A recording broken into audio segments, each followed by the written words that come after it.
त्रिपुरा हास्तिनि मन्त्रियकरा त्रिपुरा हास्तिनि लाइबुमा नतयै सावै मानिया ब्रुबसनि बरग्रक त्रिपुरा हास्तिनि लाइबुमा जरानि सिमिनो तंगै फाइलायमानि मन्त्रियकरा ब्रुरकन पार्बत्य चट्टग्रामनि फायहनै सावै लुकुरकनि बिसिंग ओरैपरि फ्रांनानै नाय तंगो मन्त्रियकरानि अबहाय ककरकन गसिमानगला मन्त्रियकरानि अककन तिसाय नाहानानि बागै तिनि अक्टोबर तालनि चिबा सालमारि स्रांसल आगरतला प्रेस क्लब कक्तमा थुमनारुनि बसकांग अकक शाखा ब्रो संग्रामा मथा असल तंग समाजपति थबा रियां जनरल सेक्रेटारि खनाराम रियां बिबासरी रियां आकर জনজাতি জনগোষ্ঠীরা থাকবে না সেটা অবশ্যই নয়, সেখানেও ছিলেন। এখানে ত্রিপুরা রাজ্যে তো আমরা ছিলাম। আমি তো বললাম যে 590 খ্রিস্টাব্দ থেকে শুরু করে আমরা রিয়াংরা এই ত্রিপুরা রাজ্যে বসবাস করতাম, করেছিলাম, বর্তমানে করেছি এবং ভবিষ্যতেও আমাদের ভবিষ্যতে আমরা ত্রিপুরার আদিম অধিবাসী হিসাবে আমাদেরকে পরিচিত বা আখ্যায়িত করা হচ্ছে।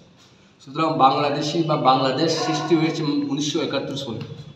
1971 সন পর থেকে আমরা কোনো রিয়াং এই ত্রিপুরা রাজ্যে শিফটিং করি নাই, কিন্তু বাংলাদেশ সৃষ্টি হওয়ার পূর্বে তখন তদানীন্তন মহারাজের শাসনকালে আমরা কিন্তু পার্বত্য চট্টগ্রামেও ছিলাম এবং শুধু রিয়াং নয়, অন্যান্য জনজাতি গোষ্ঠীরাও ছিলেন। সেটার ব্যাপারে আমাদের বিএসকুর প্রেসিডেন্ট উনিও বিস্তারিতভাবে এখানে ব্যাখ্যা করেছেন, সুতরাং আমি সেদিক দিয়ে যাব না।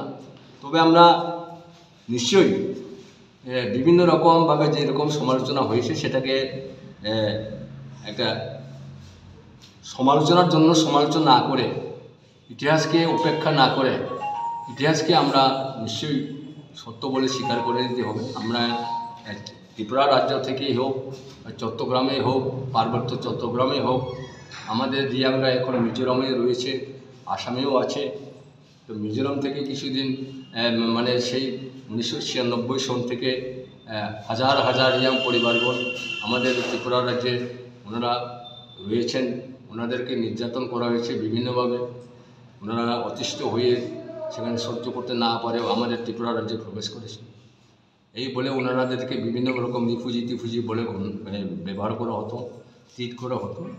এটা আসলে খুব যুক্তিযুক্ত নয়, কারণ মিজোরামও এককালে আমাদের ত্রিপুরা রাজত্বকালে ছিলেন এবং যে এখন বর্তমানে আমাদের মহারাজ যে ডিমান্ড উপস্থাপন করেছেন যে গ্রেটার ত্রিপুরা ল্যান্ড, এটা উনিও এটাকে ডিমান্ড করছেন যে আমাদের আগে পুরানো রাজন্য আমলে যে এরিয়াটা ছিল সেই এরিয়াকে যাতে আমাদেরকে ত্রিপুরা রাজ্যের সাথে অন্তর্ভুক্ত করা হয়। এখানে আমি কোনো সম্প্রদায়ের বিরুদ্ধে বা কোনো সম্প্রদায়কে ছোট করার মানসিকতা আমাদের নেই। আমরা সত্য কথা বলার চেষ্টা করছি এবং সবাই মিলে সম্মিলিতভাবেই আমরা ত্রিপুরা রাজ্যে বসবাস করতে হবে। ত্রিপুরা রাজ্যে বসবাস করে আমরা ত্রিপুরাকে সমৃদ্ধ করতে হবে, এটাই আমাদের। তো আমি সাথে সাথে আমি দু একটা কথা উল্লেখ করব। যেমন আমাদের রিয়াং সমাজের মধ্যে অনেকেই আমাদের বীর পুরুষরা ছিলেন এবং খুবই সৎ সাহস ছিলেন।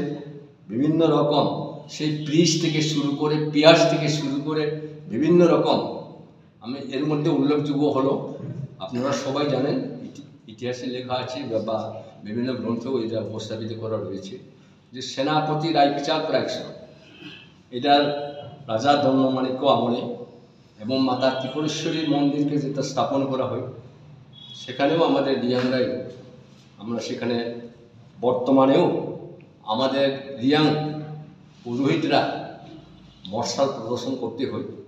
মশাল প্রদর্শন না করলে পরে মা বলি স্বীকার করেন না, সেটা এখনও আমাদের জ্বলন্ত প্রমাণ। তো সুতরাং আমরা রিয়াংরা এখানে আদিম অধিবাসী, কে কি বলেছে সেটার জন্য আমরা গুরুত্ব প্রদান করি না। আমরা আসলে আমরা যে এখানে অ্যাবরিজিনাল এবং যে আদিম জনগোষ্ঠী সেটাই আমরা প্রদান করব। তো মুখ্যমন্ত্রী, শ্রদ্ধেয় মুখ্যমন্ত্রী মহোদয় উনি যেখানে আমাদের হজাগিরি মেলায় যে বক্তব্য উপস্থাপন করেছেন বা ভয়েস রেকর্ড যেটা বলার চেষ্টা করেছেন বা বলেছেন, সেটা মানে উনি তো সেখানে ইতিহাস বলতে যান নাই। একটা অ্যাড্রেস সংক্ষিপ্তভাবে রিয়াংদের সম্পর্কে কিছুটা আলোকপাত করার চেষ্টা করেছেন বা করেছেন, এবং সেটা ওনারকে বিভিন্ন দপ্তরের একটা তথ্য নিশ্চয়ই প্রদান করা হয়ে থাকে। ওর তথ্য ভিত্তিক উনি হয়তো বা বলেছেন, কোনো ডিরেক্টলি যে রিয়াংরা বাংলাদেশ থেকে এসেছে, বাংলাদেশি, এই ধরনের কোনো মন্তব্য উনি করেন না। আমরা যতটুকু শুনেছি, যদিও আমরা প্রত্যক্ষ ছিলাম না, যারা প্রত্যক্ষ ছিলেন ওনারাও এখানে প্রতিবাদ করেছেন যে নিশ্চয়ই চিফ মিনিস্টার এই ধরনের কোনো ডাইরেক্টলি কোনো মন্তব্য করেন নাই। তো এই ক্ষেত্রে অনেক বিভিন্নভাবে বিভিন্ন মতে সমালোচনা করা হয়েছে। সমালোচনার জন্য সমালোচনা করে, গঠনমূলক আলোচনা করে এটাকে আর যাতে দীর্ঘায়িত না করা হয়, এটাকে নিয়ে যাতে জল গোলাকারও না হয়, সেটাই আমাদের সামাজিক সংস্থার পক্ষ থেকে আমাদের বিনম্র আবেদন থাকবে, আহ্বান থাকবে। পাশাপাশি আমরা একটা ঐতিহাসিক সিদ্ধান্ত গ্রহণ করেছি আমাদের রিয়াং সমাজ থেকে, যে আমরা এই আগরতলায় এই যে আপনার বিবেকানন্দ ময়দানে বলেন বা এখানে আমরা একটা বিরাট একটা সমাবেশ বা র্যালি শুধু রিয়াংয়ের জনজাতিদের নিয়ে অনুমানিক 50,000 লোক আমরা গ্যাদারিং করবো এখানে। এবং আমরা মহারাজকেও আমরা ডিমান্ড পেশ করেছি, এবং মাননীয় মুখ্যমন্ত্রী মহোদয়কেও আমরা আমাদের যে ডিমান্ড উপস্থাপন করেছি আমাদের পূজায়, আমরা সেখানে ওনাকে অফিসিয়ালিভাবে ওনার হাতে তুলে দিয়েছি। রাইকচাঁদ রাইকসন যেহেতু সেনাপতি, আমাদের প্রধান সেনাপতি, এবং ওনারাই ওনাদের বীরত্বের, ওনাদের সাহসিকতায়, ওনাদের বুদ্ধিমত্তায় আমাদের এই ত্রিপুরা রাজ্য বারংবার মুসলিম ইনভার্টারের মাধ্যমে বারবার আক্রমণ করা হয়েছিল। এবং তখন যদি আমাদের সেনাপতি রাইকচাঁদ রাইকসন নেতৃত্বে যদি সঠিকভাবে যুদ্ধ কৌশল অবলম্বন না করা হতো, বা ওনাদের সাহসিকতা যদি ওনারা প্রদান করতে ব্যর্থ হতেন, তাহলে হয়তো বা এই ত্রিপুরা রাজ্য মুসলমানদের শাসনে চলে যেত। রয়েছে 12টি ডিপার্টমেন্ট থেকে অ্যাসাইনমেন্ট করা হয়, এবং বিশেষ ক্রমে প্রোভাইডিং অফ ডুয়েলিং হাউস, বিভিন্ন যারা দুষ্ট, যারা গরিব, যাদের পাক্কা বিল্ডিং নেই, তাদেরকে পাক্কা বিল্ডিং করে প্রদান করা হয়েছে, প্রোভাইড করা হয়েছে, সেটাও একটা উল্লেখযোগ্য। যাই হোক, আজকে আমরা বিশেষ এখানে প্রবলেম কোনো ডিসকাশনের কোনো আমরা সে ধরনের প্রস্তুতি নিয়ে আসি নাই। তবে এক কথায় যে আমরা 590 খ্রিস্টাব্দ থেকে ত্রিপুরা রাজ্যের রিয়াংরা এখানেই বসবাস করেছি। আমরা একটা অরিজিনাল কমিউনিটি রিয়াং। এখানে একটা রয়েছে পঞ্চ ত্রিপুরা বলে, পঞ্চ ত্রিপুরার মধ্যেও যারা রয়েছি আমরা, এখানে আমি সবার নাম বলবো না, কোনো সমাজ জনজাতির গোষ্ঠী বলবো না, কিন্তু এখানে 2 নম্বরে আমাদের রিয়াং, সেখানে পঞ্চ ত্রিপুরা যে রাষ্ট্র এখানে যে লিপিবদ্ধ করা আছে, সেখানেও আমরা রিয়াংরা যেখানে ছিলাম সেটার একটা প্রমাণ পেয়েছি।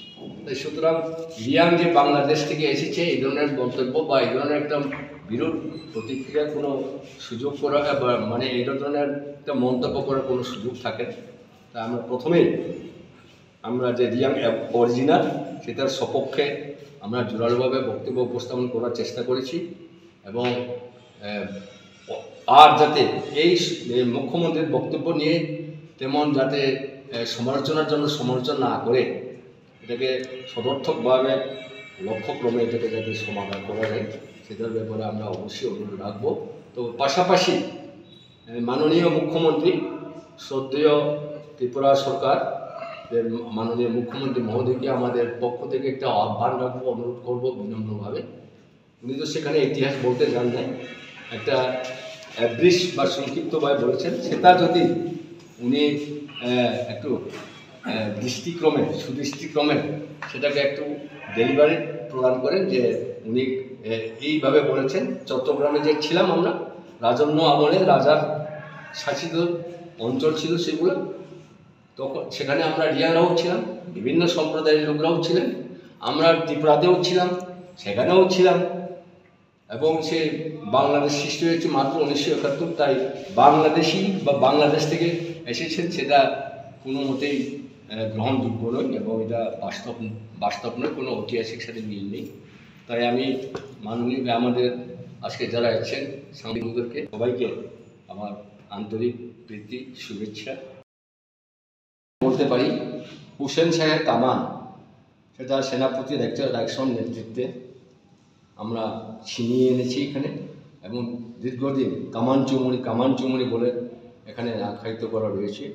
পাশাপাশি এখানে আমাদের আগরতলায় সেই ঈশানচন্দ্র মাণিক্য মহারাজের আমলে আমাদের এখানে সংগ্রামার যে আমরা আমাদের কুলদেবী বলে থাকি, এই কুলদেবীর মন্দিরের জন্য ঈশানচন্দ্র মাণিক্য এক কালী সুগন্ধা জায়গা উনি প্রদান করেছেন, তাহা বর্তমানে টাউন হল সংলগ্নে রয়েছে।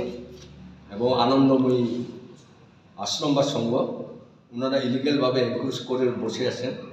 তো আমরা সেটাকে রিকভারি করার বা রেস্কিউ করার জন্য অনেকবার চেষ্টা করেছিলাম, কিন্তু সেটা তৎকালীন কোনো এক মুখ্যমন্ত্রী, নাম বললে হয়তো অনেকেই খারাপ হতে পারে, সে আমাদের যে সংগ্রামার যে ইয়ারমার্ক ল্যান্ড সেটাকে ইলিগেলভাবে আনন্দময়ী সংঘদেরকে প্রদান করা। এখনও আমাদের বিগ্রহ, নৈতাক বিগ্রহ এখনও আমাদের মন্দিরে অবস্থিত রয়েছে। এখনও আপনারা সবাই যাতে কোনো সাংবাদিক বন্ধু যদি প্রত্যক্ষ করার মানসিকতা থাকে, ইচ্ছা থাকে, তাহলে আপনারা সেখানে নৈতাক বিগ্রহ এখনও রক্ষিত আছে এবং সেটা আপনারা প্রদর্শন করতে পারেন। যেটা আমরা আমাদের ভাষায়, আমাদের মাতৃভাষায় ব্রু মাধ্যমে আমরা বলি সংগ্রমা, মানুকমা, ফুনুকমা, মাইচাম্মা, তুলুকমা, শনিরও, বনিরও, সুনাইরও, বুড়া। এই নৈতিক দেবদেবীদের যে বিগ্রহ এখনও রক্ষিত রয়েছে। তো ওই ক্ষেত্রে আমরা মাননীয় ত্রিপুরা সরকারের শ্রদ্ধেয় মুখ্যমন্ত্রী মহোদয়ের নিকট আমরা 1 হেক্টর জায়গা যাতে আমাদেরকে উইদাউট প্রিমিয়াম যাতে অ্যালটমেন্ট প্রদান করা হয়, এবং যাতে সেখানে একটা রাইকশন স্মরণীয় একটা দাম যাতে আমরা তৈরি করতে পারি। এটা শুধু রিয়াংদের জন্য নয়, সমস্ত ত্রিপুরা রাজ্যের যারা জনগণ রয়েছি আমরা, কি পাহাড়ি, কি বাঙালি, কি ট্রাইবেল, নন ট্রাইবেল, সর্ববর্তী ক্রমে সেখানে আমরা একটা দাম বা সেবা আসন তৈরি করব। এই দাবির উপর আজকে আমরা এই সাংবাদিক সম্মেলনের মাধ্যমে মাননীয় শ্রদ্ধেয় মুখ্যমন্ত্রী মহোদয়কে আমরা জোরালোভাবে আবারও ওনার সমীপে সেটা আমরা উপস্থাপন করলাম, এবং আশা করি আমরা মাননীয় মুখ্যমন্ত্রী উনি আসলে রিয়াংদের সম্পর্কে অনেক কিছু করেছেন, খালি সমালোচনার জন্য সমালোচনা করলে হবে না। যেমন মিজোরাম থেকে বিতাড়িত, নির্যাতিত হাজার হাজার পরিবার 1996 সন থেকে এখানে নির্যাতন ক্রমে তারা ঠিক কোনো মতেই থাকার সুবিধাও তাদের ছিল না, অনেক কষ্টে ওনারা দিন অতিবাহিত করতে হয়েছিল। আমরা এই সামাজিক সংস্থার ওনাদের জন্য একটা ডিমান্ড রেখেছিলাম, তাদেরকে যাতে ত্রিপুরা রাজ্যে রিসেটেলমেন্ট করা হোক। সেই রিসেটেলমেন্ট করার ক্ষেত্রে আমাদের বর্তমান সরকার তথা কেন্দ্রীয় সরকার থেকে শুরু করে, রাজ্য সরকার থেকে শুরু করে, এবং আমাদের মহারাজের প্রচেষ্টার মাধ্যমে এবং মিজোরামের সরকারও কোঅর্ডিনেশনের মাধ্যমে ওনাদেরকে আমরা ত্রিপুরা রাজ্যে আমরা রিসেটেলমেন্ট করতে সক্ষম হয়েছি, যেটা আমাদের একটা প্রশংসনীয়। যাতে এটাকে ডেলিভারি যাতে করে, উনি তো সেখানে ইতিহাস পড়তে যান নাই, উনি একটা অ্যাডভিস বা নোট যেটা অন্যান্য ডিপার্টমেন্ট থেকে ওনাকে সাপ্লাই করা হয় সেটা রিড আউট করেছে। তো সেখানে তো ইতিহাস পড়তে নিলে অসম্পূর্ণ তথ্যতা পরিবেশন করেছেন। তবে উনি যে বলেছেন সেটাও একেবারে অবাস্তব, সেটা আমরা বলবো। আমরা ইয়েতে ছিলাম, কিন্তু আমরা ত্রিপুরা রাজ্যের আদিম অধিবাসী। আমরা বাংলাদেশ সৃষ্টি হয়েছে আপনার 1971 পর থেকে তো কোনো রিয়ার, নট এ সিঙ্গেল ফ্যামিলি আমরা ত্রিপুরা রাজ্যে আসি নাই।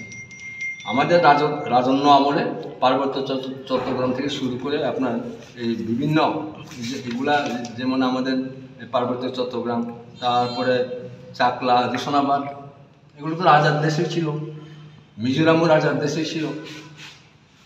সুতরাং এটা বাংলাদেশ বলে এখানে আখ্যায়িত করা বা করার প্রচেষ্টা চালানো, এটা কোনো মতেই আমরা সেটাকে সমর্থন করি না এবং সেটার কোনো যুক্তিকতাও আমরা মেনে নিতে পারি। মুখ্যমন্ত্রীর উদ্দেশ্যে কী বার্তা থাকে? মুখ্যমন্ত্রী, আমরা শ্রদ্ধেয় মাননীয় মুখ্যমন্ত্রী মহোদয়ের নিকট আমরা বিনম্রভাবে আবেদন রাখব, উনি যে বক্তব্যটা রেখেছেন, যেটা আসলে অনেকে সমালোচনার জন্য সমালোচনা করেছেন, অনেকে উদ্দেশ্য প্রণীতভাবেও সমালোচনা করেছেন, সেটাকে অবসান ঘটানোর জন্য উনি কিছুটা আরেকটু ডেলিভারির ক্রমে সেটাকে যাতে উনি মন্তব্য প্রকাশ করেন বা একটা মত বিনিময় করেন, তাহলে হয়তো এটা অবসান হয়ে যাবে। আপনারা কি মুখ্যমন্ত্রীর কাছে কোনোভাবে বক্তব্য পৌঁছে দিয়েছেন না আজকে সাংবাদিক সম্মেলনে? না, আজকের মাধ্যমে আমরা পুষাই দিতে চেষ্টা করি, আপনারা কাইন্ডলি সেটা পুষাই দিবেন।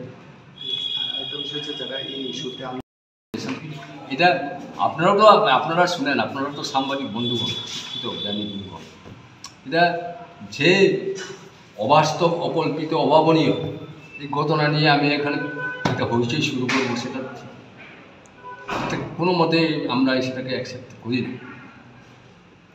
আরেকটা বিষয় হচ্ছে আনন্দময়ী আশ্রমের কথাটা কি বললেন, একটু যদি দেখায়। আনন্দময়ী আশ্রমে আমাদের সংগ্রামা দেবীর জন্য একখানি সৈগন্ধার জায়গা তদানীন্তন ঈশ্বরচন্দ্র মাণিক্য আমলে সেটা সংগ্রামা দেবীর নামে রক্ষিত আছে এবং এটা ইয়ারমার্ক ল্যান্ড এবং অ্যালটমেন্ট করা, এটা প্রমাণিত হয়েছে। আমরা এটা রেস্টোরেশন করার জন্য বারংবার তদানীন্তন মুখ্যমন্ত্রী কাছে আমরা বারংবার অনুরোধ করেছিলাম, কিন্তু কোনো মতেই আমাদেরকে প্রদান করা হয় নাই। মানে অল্টারনেটিভ বা ইন অ্যান্টিসিপেশন, সেটা 100 বছরের জন্য লিস্ট প্রদান করেছিল তদানীন্তন মুখ্যমন্ত্রী। কাকে করেছিল?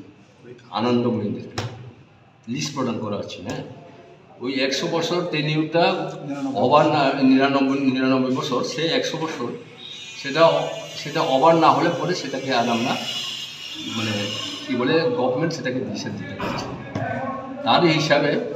তার অঙ্গ হিসাবে in anticipation of the restoration of the earmark land we have been provided 1 acre খাস ল্যান্ড অ্যালটমেন্ট।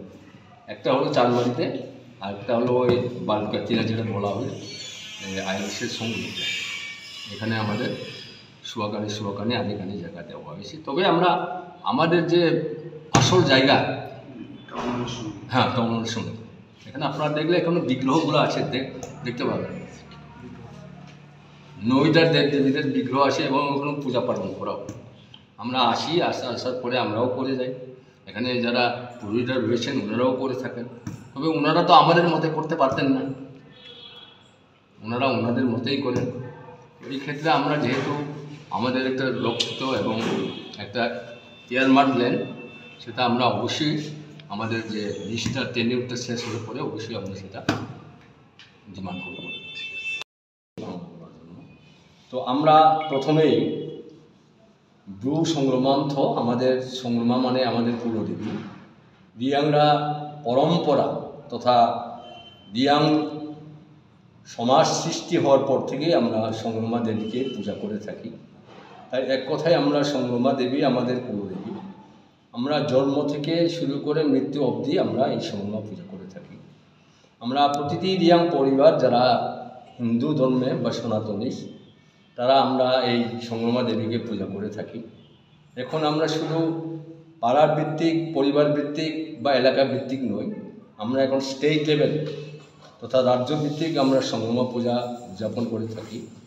চলিত বৎসরে আমাদের 24তম সংগ্রামা পূজা অনুষ্ঠিত হয়েছিল।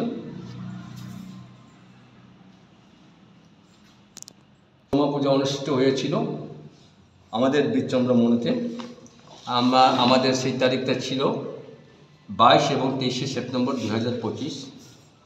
সেখানেও আমরা আমাদের ত্রিপুরা রাজ্যের শ্রদ্ধেয় মাননীয় মুখ্যমন্ত্রী মহোদয় আমাদের পূজাতে উনি অংশগ্রহণ করেছিলেন এবং চিফ গেস্ট এবং ইনগ্রেটর হিসাবে উনি উপস্থিত ছিলেন। আমাদের দীর্ঘ একটা ডিমান্ড ছিল রিয়াং জনজাতিদের, যে আমাদের কুলদেবী সংগ্রামা পূজাকে একটা সরকারি স্বীকৃতি ক্রমে এবং সরকারি ছুটি ঘোষণা করার জন্য, সরকারিভাবে ছুটি ঘোষণা করার জন্য সেই দাবিকে রেসপন্স করে উনি মূল্যায়ন ক্রমে এবং রিয়াংদের আবশ্যক সেটাকে তিনি অনুধাবন করে আমাদের যে 24তম সংগ্রাম পূজায় উনি ডিক্লেয়ার করেছেন যে স্টেট লেভেল সংগ্রাম পূজা, যা প্রতি বছর ভাদ্র মাসের অমাবস্যার দিনে অনুষ্ঠিত হয়ে থাকে, সেই দিন থেকে সরকারি ছুটি ঘোষণা হিসাবে প্রদান করা হয়েছে। এর জন্য আমরা রিয়াং জনজাতিগণ, বিশেষ করে আমরা যারা পূজা পার্বণ নিয়ে থাকি, সংগ্রামার্থ আমরা খুবই বাধিত, কৃতজ্ঞ এবং আনন্দিত। ইতিপূর্বেই আমরা অনেকবার থ্যাঙ্কস গিভিং র্যালিও আমরা উদযাপন আমরা করেছি। তো কিছুদিন পূর্বে আজকের ঘটনাটা সম্পর্কে সেটা একটু উল্লেখ না করলে না হয়। গত কিছুদিন পূর্বে অক্টোবরের 8 এবং 9 তারিখ আমাদের রিয়াং জনজাতিদের একটা উৎসব, যেটা হদাগিরি থেকে হজাগিরি বা হদাগিরি যাই বলি, একটা উৎসব হয়েছে 33তম। ওইখানে মাননীয় মুখ্যমন্ত্রীকে নিমন্ত্রণ করা হয়েছে, ওনাকে চিফ গেস্ট এবং ইনভিটেটর হিসাবে ওনাকেও নিমন্ত্রণ করা হয়েছে এবং উনি সেখানেও গিয়েছেন এবং সেখানে রিয়াং জনজাতিদের সম্পর্কে কিছুটা মন্তব্যের প্রতি নিয়ে অনেকে বিভিন্ন ধরনের সমালোচনা করা হয়েছে। বিভিন্ন ধরনের মতবাদ বিভিন্ন প্রেস মিডিয়া, বিভিন্ন মিডিয়ার মাধ্যমে, বিভিন্ন সোশ্যাল মিডিয়ার মাধ্যমে, বিভিন্ন পত্রপত্রিকায় সেটা প্রকাশিত হয়েছে। সেটার সম্পর্কে আমরা সঠিকভাবে বিশ্লেষণ করতে যাচ্ছি না বা প্রলং কোনো ধরনের এক্সপ্লেনেশন করতে যাচ্ছি না, কেননা এই সামাজিক সংগঠন যারা আছে তাকে অর্গানাইজ করে থাকেন। বিএসকো আমাদের রিয়াং জনজাতিদের একটা সামাজিক সংস্থা, ওনারা গত 13 তারিখে এখানে একটা প্রেস মিট করেছেন। ওনারা দীর্ঘভাবে এবং খোলাখুলিভাবে বিশ্লেষণ করেছেন বা করা হয়েছে যে তথ্যগুলো, যে গ্রন্থগুলো ওনাদের কাছে রক্ষিত আছে, যে রেকর্ডগুলো রক্ষিত রয়েছে, সেটা উনি আমাদের বিএসকোর মাননীয় প্রেসিডেন্ট উনি সেটা বিশ্লেষণ করেছেন এবং সেটাকে রিয়াংরা আসলে ত্রিপুরা রাজ্যের আদিম অধিবাসী। আমরা রিয়াংরা বাংলাদেশি থেকে এসেছি বা বাংলাদেশ থেকে আমরা এখানে শিখ করেছি, এই ধরনের অযৌক্তিক এবং অবাস্তব তো কোনো মতেই নেই। সিএম ওখানে কি বলেছেন আমরা প্রত্যক্ষ করি নাই। সিএম সাহেব বলেছেন, আমরা যতটুকু মিডিয়ার মাধ্যমে দেখেছি বা ক্লিপিংয়ের মধ্যে, ভিডিও ক্লিপিং মধ্যে শুনেছি ওনার ভয়েসটা, উনি বলেছেন অনেক বছর পূর্বে রিয়াংরা পার্বত্য চট্টগ্রামে ছিলেন এবং ওনারা এখান থেকে ত্রিপুরা রাজ্যে প্রবেশ করেছেন। এই ধরনের একটা উনি মন্তব্য করেছেন, যাহা আমাদের যে ইতিহাস আছে, যে আমাদের রাজন্য আমল থেকে, সেখানে আমরা যদি একটু রিড আউট করি বা আমরা সেখানে যদি একটু ডিপলি সেটাকে আমরা যদি স্টাডি করি, তা নিশ্চয়ই সেটা ঐতিহাসিক আমরা রাজন্য আমলে তথা আমাদের ত্রিপুরা রাজা সৃষ্টি হয়েছে। যেমন এখানে আমরা ত্রিপুরা রাজমালার থেকে যেটা আছে 590 খ্রিস্টাব্দে আমাদের স্বাধীন ত্রিপুরা রাজ্য সেখানে শুরু করা হয়েছিল এবং তৎকালীন ফা উপাধি ধারণ করে রাজারা কিন্তু রাজত্ব চালাতেন। তখন আমরা আমাদের রাজা যে রাজত্ব বা যে এরিয়াতে ছিল, যে রাজ্যটা সীমানা ছিল, সেটা পার্বত্য চট্টগ্রাম থেকে শুরু করে আপনার যে চাকলা, হোসনাবাদ, এইগুলোও কিন্তু আমাদের ত্রিপুরা রাজার রাজত্বের সীমানার মধ্যে ছিল। আমরা সাংবাদিক বন্ধুরা যারা আমাদের এই প্রেস মিটে উপস্থিত হয়েছেন, ওনাদেরকে সবাইকে স্বাগত প্রদান করি। আমরা ব্লু তথা রিয়াং সমাজের একটি সামাজিক সংস্থা, তথা আমাদের সামাজিক সংস্থার নাম হলো ব্লু সংগ্রামার্থ। ইহা যদি আমি বাংলায় তর্জমা করি, ট্রান্সলেট করি, ব্লু মানে রিয়াং, সংগ্রাম মানে আমাদের কুলদেবী, থ মানে একটি সংস্থা। এরা সম্পূর্ণ অরাজনৈতিক সামাজিক সংস্থা। এর রেজিস্ট্রেশন নাম্বার 4640 এবং আমরা আজকে মূলত একটা উদ্দেশ্য নিয়ে আমাদের সংস্থার পক্ষ থেকে আমরা একটা প্রেস মিট করতে যাচ্ছি। আমরা কোনো সামাজিক সংস্থার পক্ষে বা বিপক্ষে কোনো রকম মন্তব্য আমরা করব না। আমরা ঠিক আমাদের যে অভিমত সেটার সম্পর্কে আমরা কিছুটা প্রকাশ করার চেষ্টা করব। যদিও আমি বাংলা ভাষায় বলে অভ্যস্ত নই, তবুও আজকে আমি বাংলা ভাষায় বলার চেষ্টা করব, যেহেতু এখানে Hello Bayrok Bahai Dong Bai ang non takhok Manik Debrma joton ani khulnya faro tabuk to special Diwali festival buskango phaitonga abagi norok jotonona happy Diwali advance ya faro gabayrok norok ano yarung musical band of nugui tongo tang aro rochabui tongo tai taklai bero chapnai abono karibo ang taklai tekase band of ang chapnai abongkha khorang musical band taklai Diwali bo norma tongthona bagai norai baksa tongthona bagai phaitongo noni amchai kamirogo hengai bayrok asuna ang sana thango taklai Diwali special ang yarung te khorang or duita band baina ang taklai chapnai